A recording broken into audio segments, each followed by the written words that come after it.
तो भैया क्लास 12 की फिजिक्स विषय के अंतर्गत एनसीईआरटी बुक से चैप्टर नंबर 5 जो है आपका चुंबकत्व एवं द्रव्य, उससे मैंने एक बहुत ही महत्वपूर्ण टॉपिक उठाया है जो कि बहुत सारे विद्यार्थियों का कंफ्यूजन टॉपिक होता है। बहुत सारे विद्यार्थी इस डेरिवेशन को नहीं समझ पाते हैं। आज इस डेरिवेशन को मैं आप सभी को बहुत ही आसान भाषा में बताने वाला हूँ। हमारे टॉपिक का क्या नाम? हमारे टॉपिक का नाम है धारावाही प्रणालिका का क्षण चुंबक की भांति व्यवहार। मात्र आप हमें 10 मिनट का समय दीजिएगा, प्रयास करेंगे 10 मिनट के अंदर अंदर ही ये डेरिवेशन करा दें, ठीक है? क्योंकि बातों को अच्छे से बताना पड़ता है तो कभी कभी 2-4 मिनट ज्यादा भी हो जाता है इधर उधर, तो आप एडजस्ट कर लीजिएगा। लेकिन बहुत कम समय में आप सभी लोगों को हम क्या करेंगे, इस डेरिवेशन को कराने वाले हैं। डेरिवेशन को पहले समझ लीजिए। धारावाही प्रणालिका का क्षण चुंबक की भांति व्यवहार मतलब हम एक धारावाही प्रणालिका लेंगे और उसको ये चीज सिद्ध करके दिखाएंगे कि वह एक क्षण चुंबक की भांति व्यवहार करती है, यानी क्षण चुंबक के जैसे ही कार्य करती है। तो देखिए, अगर हमको एक धारावाही प्रणालिका का क्षण चुंबक की भांति व्यवहार दिखाना है तो एक क्षण चुंबक के कारण जो चुंबकीय क्षेत्र होता है, जैसे हम लोगों ने पढ़ा है कि एक क्षण चुंबक के कारण चुंबकीय क्षेत्र अक्षीय स्थिति में आपका होता है μ0/4π2m/r3 और निरक्षीय स्थिति में हम लोगों ने चुंबकीय क्षेत्र पढ़ा क्षण चुंबक के कारण μ0/4πm/r3। ये दोनों चुंबकीय क्षेत्र आए थे एक क्षण चुंबक के कारण। पहला वाला अक्षीय स्थिति में आया था और दूसरा वाला निरक्षीय स्थिति में आएगा। और यहां पर क्वेश्चन ये कह रहा है कि आपको एक धारावाही प्रणालिका के कारण, मतलब धारावाही प्रणालिका को क्या करना है, एक क्षण चुंबक की भांति उसका व्यवहार दिखाना है कि धारावाही प्रणालिका जो होती है वो क्षण चुंबक की भांति व्यवहार करती है। तो हम सभी लोग क्या करेंगे, यहां पर हम लोग ये करने वाले हैं कि धारावाही प्रणालिका के कारण अक्षीय स्थिति में कोई बिंदु ले करके उस पर चुंबकीय क्षेत्र निकालें और ये जो अक्षीय स्थिति में क्षण चुंबक के कारण होता है यही ले आए। अगर यही आ जाएगा तो ये बात एकदम क्लियर हो जाएगी कि धारावाही प्रणालिका एक क्षण चुंबक की भांति व्यवहार करती है या उसी के जैसे कार्य करती है, ठीक है? चुंबकीय क्षेत्र उत्पन्न करती है, ऐसा आप बोल सकते हैं। तो हम सभी लोग धारावाही प्रणालिका लेंगे और उसके मध्य बिंदु से अक्षीय स्थिति में एक बिंदु पी लेंगे, ठीक है? और उसके बाद हम सभी लोग क्या निकालेंगे, चुंबकीय क्षेत्र, और वो चुंबकीय क्षेत्र इतना आना चाहिए। अगर इतना आ जाएगा तो हम मान लेंगे कि धारावाही प्रणालिका क्षण चुंबक की भांति व्यवहार करती है, क्षण चुंबक की भांति चुंबकीय क्षेत्र उत्पन्न करती है, ठीक है? चलिए भाई, क्लियर हो गए पहले से ही पूरी बात। क्या करना हमें, तो यहां पर हम ले लेंगे एक धारावाही प्रणालिका और ध्यान से डेरिवेशन को समझिएगा। थोड़ा सा चित्र हमें एडजस्ट करके ही बनाना पड़ेगा जिससे पूरा चित्र बन जाए, है ना? देखिए भाई, हम लोग करेंगे क्या, हम फिगर यहां बना देते हैं, ठीक है? क्योंकि थोड़ा लंबा जाएगा और इधर आ नहीं पाएगा, ठीक है? तो इसको थोड़ा सा हम खींच देते हैं। तो देखिए, धारावाही एक प्रणालिका बनाएंगे हम लोग, ठीक? धारावाही प्रणालिका हम लोग बनाएंगे और धारावाही प्रणालिका की लंबाई को 12 मानेंगे। माना वाला सब हमने लिख दिया है, इसको समझा देंगे, आप परेशान मत होइए। जितना लिखना है इतना ही आपकी कॉपी पर लिखना होता है बस। ये धारावाही प्रणालिका एक हमारी हो गई और इस धारावाही प्रणालिका की त्रिज्या को हम लोग स्मॉल a मान लेते हैं। ये धारावाही प्रणालिका की अक्ष हो जाएगी, ठीक?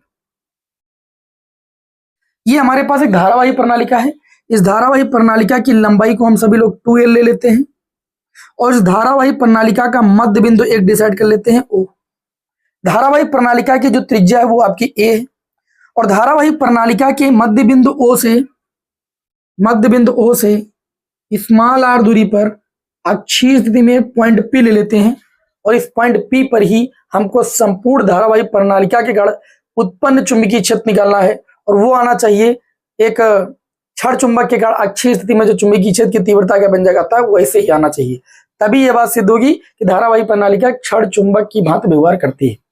तो हमने मध्य बिंदु O से r दूरी पर एक बिंदु P मान लिया और इस बिंदु P पर हम अभी चुंबकीय क्षेत्र ज्ञात करेंगे। लेकिन आप सभी को पता है कि चुंबकीय क्षेत्र हम सभी लोग बायो-सेवर्ट के नियम से ज्ञात करते हैं और बायो-सेवर्ट का नियम लघु अवयव के लिए मान्य होता है। इसलिए हम इस पूरी धारावाही प्रणालिका के साथ एक बार में चुंबकीय क्षेत्र ना निकाल करके इसका एक छोटा सा भाग ले लेंगे, अल्पांश भाग। इस धारावाही प्रणालिका का एक मैंने अल्पांश भाग ले लिया और इस अल्पांश भाग की लंबाई को हमने dx बोल दिया। क्या बोल दिया? dx। ये भैया dx लिखा हुआ है और इस अल्पांश भाग के केंद्र से यहां तक की जो दूरी है वो आपकी x मैंने मान लिया। बस जितना मैंने अभी तक बोला है उतना ही मैंने यहां पर लिखा है। मैंने लिखा है कि माना 2l लंबाई तथा स्मॉल a त्रिज्या वाली एक प्रणालिका है जिसमें I धारा प्रवाहित हो रही है तथा प्रति एकांक लंबाई में फेरों की संख्या 1 है। अब जो प्रति एकांक लंबाई में फेरों की संख्या मानी, इसका मतलब 1 मीटर लंबाई में फेरों की संख्या n मैंने माना है। यहाँ पर बात को ध्यान समझिएगा। उसके बाद लिखा पुनः मैंने माना कि प्रणालिका के केंद्र, जो ये केंद्र है, केंद्र O से स्मॉल r दूरी पर एक हमारा बिंदु P है और तथा केंद्र से स्मॉल x दूरी पर dx लंबाई का प्रणालिका का एक छोटा सा वेव। एक प्रणालिका का हमने छोटा सा भाग लिया है, पहले छोटे भाग के कारण चुंबकीय क्षेत्र निकालेंगे, फिर संपूर्ण धारावाही प्रणालिका के कारण निकाल लेंगे। क्लियर थी बात? तो जो छोटा सा भाग लिया उसकी लंबाई कितनी है, dx, और ये भाग जो है प्रणालिका के केंद्र से स्मॉल x दूरी पर है। क्लियर हो गई इतनी बात? ठीक, तो यही पर माना मैंने कि dx लंबाई का प्रणालिका का एक छोटा सा अवयव है। अब सबसे पहले इस अवयव के कारण बिंदु P पर हम सभी लोग क्या निकालेंगे, चुंबकीय क्षेत्र। भाई इस अवयव के कारण निकालेंगे तो इस अवयव से यहां तक की जो दूरी हो जाएगी, भाई ये दूरी r है, ये दूरी x है, तो अवयव से यहां तक की दूरी हो जाएगी r माइनस x। मैं उम्मीद करता हूं कि यहां तक सभी बातों से आप संतुष्ट होंगे, सेटिस्फाइड होंगे। क्लियर हो गई इतनी बात? अब हम अल्पांश भाग के निकाल, भाई प्रणालिका हमारी होती है ऐसे होती है ना, इसका अल्पांश भाग एक छोटा सा हमने भाग लिया है। तो आप लोग याद कीजिए, जैसे छोटा भाग लेंगे तो ये ऐसे होगा, वृत्ताकार कुंडली के जैसा होगा, और वृत्ताकार कुंडली के अक्ष के अंदिश केंद्र से एक बिंदु P है, ये आप देख सकते हैं, ये एक छोटा सा भाग है, एक कुंडली के जैसा कार्य है, ठीक है। और इसके अक्ष के अनुदिश बिंदु P पर अगर चुंबकीय क्षेत्र हम निकालेंगे तो हम लोग पहले से ही ज्ञात कर चुके हैं, अभी मैंने आप लोगों को पढ़ाया था वो बायो सेवर्ट के नियम के अनुप्रयोग, तो उसमें बताया था कि कोई वृत्ताकार कुंडली, उसके केंद्र के अक्ष के अनुदिश किसी बिंदु पर चुंबकीय क्षेत्र की जो तीव्रता होती है वो आपकी कितनी होती है, तो आप कहेंगे वो आपकी होती है μ0, है ना, NI त्रिज्या का स्क्वायर बटे में 2a square plus r square की होल पावर 3/2, ये व्यंजक आया था। अब चूंकि हम अल्पांश अवयव के कारण निकालने, तो चुंबकीय क्षेत्र को यहां से dB से व्यक्त कर देंगे। मतलब ये सूत्र आपका आया था एक धारावाही वृत्ताकार कुंडली के केंद्र से अक्ष के अंदिश किसी बिंदु पर चुंबकीय क्षेत्र की तीव्रता। अब भैया ये जो हमने धारावाही प्रणालिका का अल्पांश भाग लिया है, इसके अक्ष के अंदिश ही तो एक बिंदु P पर आप चुंबकीय क्षेत्र निकाल लें, तो मैंने जो आया था उसका व्यंजक यहाँ पर लिखा है। अब हम इसके हिसाब से यहाँ पर वैल्यू पुट करेंगे, तो dB बराबर आपका हो जाएगा μ0। n यहाँ पर थी जो कुल फेरों की संख्या थी, लेकिन यहां पर अगर हम बात करें तो आपने माना है कि एकांक लंबाई में फेरों की संख्या n है, मतलब 1 मीटर लंबाई में अगर फेरों की संख्या n है और आप किस लंबाई के भाग के कारण निकाल रहे हैं, dx लंबाई के, तो dx लंबाई में जो फेरों की संख्या हो जाएगी वो n इंटू में dx हो जाएगी। सूत्र जब हमने निकाला था तो वहां पर फेरों की संख्या n थी, लेकिन इसके हिसाब से इस अल्पांश अवयव में जो फेरों की संख्या हो जाएगी वो टोटल हो जाएगी n इंटू में dx। क्यों? क्योंकि n 1 मीटर लंबाई में फेरों की संख्या है, तो dx मीटर लंबाई में फेरों की संख्या n इंटू dx हो जाएगी। इंटू में I धारा तो प्रवाहित हो रही है और त्रिज्या आपकी a है, तो a स्क्वायर हो गया, बटे में आ जाइए 2, बड़ा ब्रैकेट लगाइए, a त्रिज्या थी, त्रिज्या का स्क्वायर हो गया, r वो दूरी थी अल्पांश से जिस बिंदु पर आप निकाले थे, तो ये कुंडली के जिस बिंदु से आप दूरी निकाले वो दूरी थी, कुंडली के केंद्र से अक्षीय अनुदिश जो दूरी थी वो आपकी r थी, तो ये आपकी क्या है, अल्पांश भाग है, ठीक है। यह कुंडली समझ सकते हैं आप, इस कुंडली के अक्ष के अनुदिश यहां से जो दूरी आपकी है वो आपकी r माइनस एक्स, मतलब इस r के स्थान पर आपको लिखना है r माइनस एक्स, इसका स्क्वायर का होल पावर 3/2 कर देंगे। जब आपने वो डेरिवेशन समझा होगा तभी ये बात आप समझ पाएंगे कि ये चीज हमने कैसे लिखी है, क्योंकि उस डेरिवेशन में ये चीज बताई गई थी कि वृत्ताकार कुंडली के केंद्र के अक्ष के अनुदिश चुंबकीय क्षेत्र ये होता है।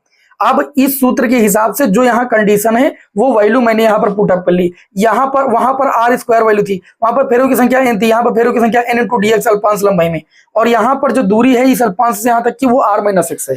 क्लियर होगी बात? अब आपको सभी को पता है कि डेरिवेशन में हम सभी लोग क्या करते हैं, जो अल्पांश दूरियां होती है, जो छोटी दूरियां होती हैं उन्हें छोड़ देते हैं, नेग्लेक्ट कर देते हैं। तो देखा जाए तो जो a दूरी है, जो ये a, ये आपकी बहुत छोटी है, बहुत छोटी है, किसकी तुलना में, तो आप कहेंगे 2l लंबाई की तुलना में। धारावाही प्रणालिका की लंबाई में a छोटी दूरी है, तथा अगर हम लोग यहाँ पर बात करें तो r और x की अगर बात करें तो r दूरी हमारी ये है, देखिए यहां से यहां तक की दूरी, x हमारी इतनी दूरी है, तो आप कहेंगे x बहुत छोटा है, बहुत छोटा है, किसकी तुलना में, तो आप कहेंगे r की तुलना में। इसीलिए जब हम सभी लोग a square plus r minus x का होल स्क्वायर की पावर 3/2 के स्थान पर वैल्यू रखेंगे तो वो कितनी रखेंगे, ध्यान से समझिएगा, नहीं दिखेगा तो मैं थोड़ा देखो नीचे कर देता हूं, ठीक, बहुत ध्यान से मेरी बात को समझिएगा। ये जो नीचे वाला पूरा पोर्शन, भाई a छोटी दूरी हो गई, इसको नेग्लेक्ट कर देंगे, r माइनस एक्स में तो x भी आपका नेग्लेक्ट हो गया, क्यों, क्योंकि x भी छोटी पड़ गई, तो यहाँ केवल r बचेगा, मतलब ये केवल हो जाएगा r स्क्वायर की होल पावर 3/2। भाई इस पूरे डिब्बे में ये छोटी दूरी हो गई, ठीक है, x से छोटी दूरी हो गई तो बच्चा केवल r ही तो r का स्क्वायर का होल पावर 3/2, ये स्क्वायर से स्क्वायर कैंसिल करेंगे, ये आ जाएगा r3। मतलब मेरा कहने का ये मतलब है जहां पर ये पूरी वैल्यू है इसके स्थान पर केवल r3 लिखा जाएगा। ठीक है, चलिए भाई देखिए, अब ये आपका हो जाएगा db बराबर μ0 n dx i a square बटे में 2r3। हमने धारावाही प्रणालिका के अल्पांश भाग के कारण उत्पन्न चुंबकीय क्षेत्र निकाल लिया। हमको चाहिए धारावाही प्रणालिका के संपूर्ण धारावाही प्रणालिका के कारण उत्पन्न चुंबकीय क्षेत्र। लिखेंगे अतः संपूर्ण प्रणालिका के कारण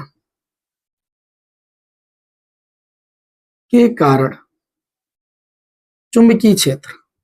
जब भैया संपूर्ण प्रणालिका के कारण चुंबकीय क्षेत्र निकालेंगे उसे बी लिखेंगे, और बी की वैल्यू तभी आएगी जब आप अल्पांश लंबाई का समाकलन करेंगे, यानी डीबी का समाकलन करेंगे। तो ये हो जाएगा बी बराबर, देखिए डीबी की वैल्यू कितनी है, तो आप कहेंगे μ0 n dx i इंटू में a स्क्वायर बटे में 2r3। कोई समस्या? बी बराबर, आप सभी को पता है कि हम लोग वही चीजें बाहर करते हैं जिसके सापेक्ष जैसे समाकलन किएंगे वही अंदर रहेगा, बाकी बाहर। dx है तो x के सापेक्ष होगा, तो x वाली कोई राशि है ही नहीं इसमें, तो सारी चीजें बाहर हो जाएंगी। μ0 n i a square 2r3 बाहर हो जाएगा, और ओनली समाकलन होगा dx का। अगर आप यहां से देखें तो ये हो जाएगा μ0 n i a स्क्वायर बटे में 2r3 है भैया, स्क्वायर मुझसे गलती से लिख गया यहाँ पर, और dx भैया देखिए dx थी प्रणालिका की अल्पांश लंबाई, और जब इस अल्पांश लंबाई का समाकलन करेंगे तो धारावाही प्रणालिका की संपूर्ण लंबाई की बात होगी, तभी तो समाकलन किया है। और धारावाही प्रणालिका की संपूर्ण लंबाई कितनी है, तो यहाँ पर आप कहेंगे 2l। जैसे वहां पर वृत्ताकार कुंडली में अल्पांश भाग का समाकलन करते थे तो सब वृत्ताकार पूरी वृत्ताकार भाग की परिधि लेते थे, क्योंकि अल्पांश भाग अल्पांशों से ही क्या बनी थी, पूरी परिधि बनी थी, लंबाई बनी थी। यहाँ अल्पांश छोटे छोटे अल्पांशों से पूरी धारावाही प्रणालिका बनेगी, जिसकी टोटल लंबाई कितनी है 2l, तो dx का समाकलन कितना हो जाएगा 2l। इतनी बात समझ में आ गई? अब मेरी बात को ध्यान से समझिएगा, हम क्या करने वाले हैं यहाँ पर। अब यहाँ पर इसको हम m के रूप में बनाएंगे, तो m बराबर हमने n इंटू में i इंटू में a पढ़ा था, उसको वैसा ही कुछ बनाने वाले हैं यहाँ पर। हम चाहते हैं कि पूरा एक बार में हो जाए तो ज्यादा ही बेटर रहेगा। ठीक है, चलिए इधर करते हैं थोड़ा सा। देखिए b बराबर इसको ऐसे लिख सकते हैं μ0, कोई समस्या? अच्छा, इसको ऐसे लिख सकते हैं n इंटू में 2l और इंटू में, उधर दिखाई पड़ रहा है, दिखाई पड़ेगा, मैं इसको एडजस्ट कर दूंगा। ठीक है, n और 2l को पास कर लिया, और फिर ये आपका हो गया i, और फिर मैंने पाई से गुणा कर दिया ऊपर a स्क्वायर। अच्छा, ऊपर पाई से गुणा किया तो नीचे भी पाई से गुणा हो जाएगा, तो 2 पाई हो जाएगा, और इंटू में r3। मैंने पाई से मल्टीप्लाई क्यों किया, क्योंकि पाई इंटू में a हो गई त्रिज्या, पाई a का स्क्वायर क्या बनेगा, क्षेत्रफल बन जाएगा। ठीक है, और हमें a लाना ही है, तो b बराबर ये आपका हो जाएगा। बस यहाँ थोड़ा ध्यान दीजिएगा, जैसे अभी आपने कहा था कि जब अल्पांश भाग की लंबाई x है, dx है, कितनी भाई, कुछ दिख नहीं रहा क्या, हाँ dx है, अल्पांश लंबाई की अभी आपने dx बोला था, और एकांक लंबाई में फेरों की संख्या n बोला था, तो n इंटू dx टोटल फेरों की संख्या हो गई थी। आप संपूर्ण प्रणालिका की अगर बात करें, और संपूर्ण प्रणालिका की लंबाई 2l है, तो अगर 2l का मल्टीप्लाई n से करेंगे तो संपूर्ण प्रणालिका में फेरों की संख्या आ जाएगी कि नहीं आ जाएगी। अर्थात हम ये चीज कह सकते हैं कि ये संपूर्ण प्रणालिका में फेरों की संख्या को व्यक्त करती है, और संपूर्ण प्रणालिका में फेरों की संख्या को अगर हम n से व्यक्त कर दे तो n बराबर n इंटू में 2l ही होगा, क्योंकि n इंटू 2l संपूर्ण प्रणालिका में फेरों की संख्या को ही बता रही, इंटू में i हो गया। अच्छा, ये पाई a स्क्वायर, भाई पाई r स्क्वायर किसके होता है, क्षेत्रफल के बराबर होता है, तो प्रणालिका के वृत्तीय भाग का जो क्षेत्रफल हो जाएगा a हो जाएगा, बटे में हो जाएगा 2 पाई r3। अब ये हो जाएगा b बराबर μ0, ध्यान दीजिए ये NiA ये चुंबकीय द्विध्रुव आघूर्ण m के बराबर होता है, बटे में 2 पाई r3। हमको 2m बनाना, तो ऊपर से ऊपर और नीचे 2 से मल्टीप्लाई कर लेंगे, तो ये b बराबर हो जाएगा μ0 2m बटे में 2 और 2 का गुणा हो जाएगा 4 पाई, और ये हो जाएगा r3। आप यहाँ पर देख सकते हैं कि हमने जो धारावाही प्रणालिका के कारण उत्पन्न चुंबकीय क्षेत्र निकाला है भैया, धारावाही प्रणालिका के कारण, संपूर्ण धारावाही प्रणालिका के कारण अक्ष के अनुदिश किसी पॉइंट पर जो चुंबकीय क्षेत्र निकाला है, वह चुंबकीय क्षेत्र बिल्कुल एक जो है क्षण चुंबक की भांत आया है। अच्छी स्थिति में जो आता है क्षण चुंबक के कारण अच्छी स्थिति में, ये तो चुंबकीय क्षेत्र होता है, तो हमने प्रणालिका के कारण सिद्ध कर दिया। इस प्रकार नीचे लिखना है, इस प्रकार धारावाही प्रणालिका क्षण चुंबक की जैसे व्यवहार करती है, क्षण चुंबक की भांत व्यवहार करती है।